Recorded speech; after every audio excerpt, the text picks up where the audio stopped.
दोस्तों आज हम बात करेंगे जापान के बारे में, जिसे लैंड ऑफ राइजिंग सन यानी उगता हुआ सूरज भी कहते हैं।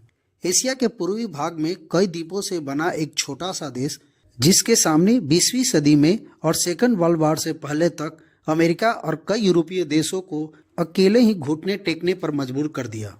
आखिर कैसे उस समय के विश्व की बड़ी ताकतें अमेरिका, ब्रिटेन, फ्रांस, इटली जैसे देशों के सामने अपने पूरे वर्ल्ड में साम्राज्य स्थापित किया और इकोनॉमी वर्चस्व बनाया, और सेकंड वर्ल्ड वॉर में दो एटम बम की मार झेलने के बाद भी आज इकोनॉमिक सुपर पावर बना हुआ है।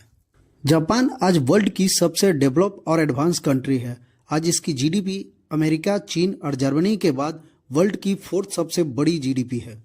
हालांकि इसकी ग्रोथ रेट पिछले कई सालों से सुस्त है और 2025-26 में ये सिर्फ 1.5% रहने का अनुमान है, जिसके वजह से 2025 के अंत या 2026 के मिड तक जापान का इकोनॉमी भारत की इकोनॉमी से पीछे हो सकता है।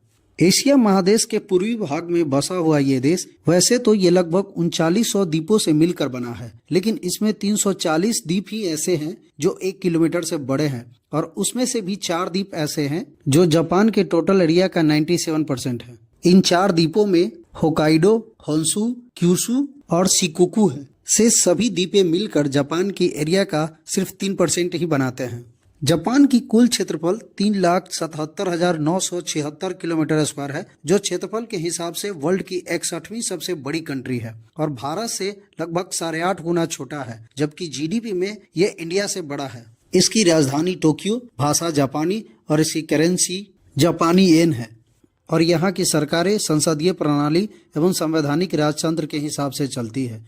इसकी कुल जनसंख्या लगभग 12,40,000 है, जो वर्ल्ड की 11 में सबसे बड़ी है। इसका घनत्व 330 किलोमीटर स्क्वायर है, यानी 1 किलोमीटर में 330 लोग रहते हैं। इस देश के निकट पड़ोसी देशों में चीन, कोरिया और रूस है, जबकि यहाँ रहने वाले लोगों में 98.5% जापानी, 0.5% कोरियाई, 0.4% चीनी एवं 0.6% अदर कंट्री के लोग रहते हैं। जापानी लोग अपने देश को निपोन या नियोन भी कहते हैं, जिसका मतलब होता है सूर्योदय। अगर जापान की हिस्ट्री की बात की जाए तो जापान का लिखित साक्ष्य फर्स्ट टाइम 57 ईस्वी में चीनी लेख में मिलता है। फिर 6ठी शताब्दी में बौद्ध धर्म चीन से जापान पहुंचा। 1894-95 में जापान और चीन के बीच एक युद्ध हुआ, जिसमें जापान की जीत हुई और जापान कोरिया, मंचूरिया और ताइवान को अपने नियंत्रण में ले लिया। फिर सेकेंड वर्ल्ड वॉर मित्र राष्ट्र और धुरी राष्ट्रों के बीच हुआ, जिसमें जापान धुरी राष्ट्रों का साथ दिया। हालांकि इसके सभी सहयोगी देश एक एक कर मित्र राष्ट्रों के सामने सरेंडर करने लगे, लेकिन जापान हार मानने को तैयार नहीं था। जिसके बाद अमेरिका ने 1945 को जापान के 2 सिटी हिरोशिमा और नागासाकी पे परमाणु बम गिराया, जिससे ये दोनों सिटी पूरी तरीके से डिस्ट्रॉय हो गया। जिसके बाद जापान ने आत्मसमर्पण कर दिया, क्योंकि इन 2 दिनों में ही जापान के लगभग 4 लाख से ज्यादा लोग मारे गए थे। जापान में कुदरत का कहर भी सबसे ज्यादा देखने को मिलता है। वर्ल्ड में सबसे ज्यादा भूकंप और सुनामी भी इसी देश में आते हैं, लेकिन इन तमाम समस्याओं के बावजूद ये देश शांति प्रिय और सबसे विकसित माना जाता है। आर्थिक शक्ति का विकास। शीत युद्ध के समय अमेरिका को यह एहसास होने लगा कि आर्थिक तंगी से घिरा जापान से अगर प्रतिबंध नहीं हटाए गए तो ये रूस की तरफ जा सकता है, जिससे अमेरिका ने जापान से कई प्रतिबंध हटा दिए और जापान को अपने देश में कपड़े बेचने की छूट दी। हालांकि जापान के द्वारा बनाए गए कपड़े उस टाइम उस क्वालिटी के नहीं हुआ करते थे, लेकिन जापान इस अपॉर्चुनिटी को अपनी इंडस्ट्री बूस्ट करने के लिए लिया और धीरे धीरे अमेरिका, भारत और चीन के बाजारों में अपनी पकड़ बनाने लगा। फिर इसी बीच साउथ कोरिया और नॉर्थ कोरिया के बीच युद्ध शुरू हो गया। इस युद्ध में अमेरिका ने साउथ कोरिया का साथ दिया, लेकिन इस युद्ध में जापान के लिए जो सबसे अच्छी बात थी वो थी अमेरिका और साउथ कोरिया के लिए युद्ध के सभी सामग्री जापान से खरीदे गए, जिससे इस युद्ध के बाद जापान की इंडस्ट्री ने रफ्तार पकड़ी। अब जापान भी ये समझ गया कि अपने देश की इकोनॉमी को अगर बढ़ाना है तो अपने इंडस्ट्री पे फोकस करना होगा, जिसके बाद जापान ने ऑटोमोबाइल इंडस्ट्री और दूसरे इंडस्ट्री को बढ़ाना शुरू कर दिया, जिससे जापान में औद्योगिक क्रांति शुरू हो गई। और इस काम में सेकेंड वर्ल्ड वॉर में बंद हुए इंडस्ट्री के इंजीनियर और मजदूरों ने भी भरपूर साथ दिया।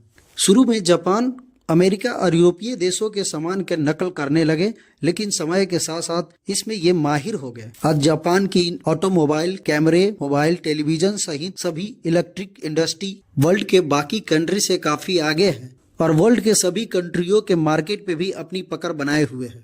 आज जापान की कार मैन्युफैक्चर कंपनी टोयोटा की ब्रांड $33.32 बिलियन की है। वहीं टेलीकॉम कंपनी एनटीटी $25.57 बिलियन की है, जबकि टेलीविजन कंपनी सोनी की नेटवर्थ $20.2 बिलियन की है। वहीं 7-Eleven, SoftBank, Uniqlo, Honda, AU, निशान, पैनासोनिक जैसी कंपनियों के नेटवर्थ भी बिलियंस ऑफ डॉलर में है। आज जापान की कुल जीडीपी $4.2 ट्रिलियन की है, जबकि इसका एक्सपोर्ट $718 बिलियन की है। इन एक्सपोर्ट में इलेक्ट्रॉनिक आइटम, मशीनरी, रसायन प्रोडक्ट, कपड़े, फूड प्रोडक्ट, पेट्रोलियम और खनिज प्रोडक्ट शामिल है। जापान जिन देशों को सबसे ज्यादा एक्सपोर्ट करता है उन देशों में चीन, Hong Kong, USA, Singapore, south Korea है। जबकि जापान का टोटल इंपोर्ट $786 बिलियन की है और जापान की इंपोर्टर साझेदार देशों में चीन, यूएसए, ऑस्ट्रेलिया, संयुक्त अरब अमीरात और सऊदी अरब हैं। इसका पर कैपिटल इनकम लगभग 43,000 अमेरिकी डॉलर है, जो भारतीय रुपये में लगभग 37 लाख बनता है, जबकि भारत का पर कैपिटल इनकम 2700 अमेरिकी डॉलर है। यानी जापान की पर कैपिटल इनकम इंडिया की अपेक्षा 16 गुना अधिक है। आज जापान की सिटी भारत की सिटी से काफी मॉडर्न, हाईटेक और डेवलप मानी जाती है। वहीं वर्ल्ड में सबसे पहले बुलेट ट्रेन चलाने वाला कंट्री भी जापान है। जहां पूरी दुनिया के सभी देश सही तरीके से ट्रेन भी नहीं चला पा रहे थे, वहीं 1964 से ही जापान बुलेट ट्रेन चला रहा है, जिसकी आज स्पीड 430 किलोमीटर पर आवर्स है। इसकी लिटरेसी रेट 99% है। वहीं आज वर्ल्ड के कई टॉप यूनिवर्सिटी और कॉलेजेज जापान में स्थित है। यही वजह है कि भारत के साथ साथ बाकी विकासशील देश के युवा भी जापान की तरफ भाग रहे हैं।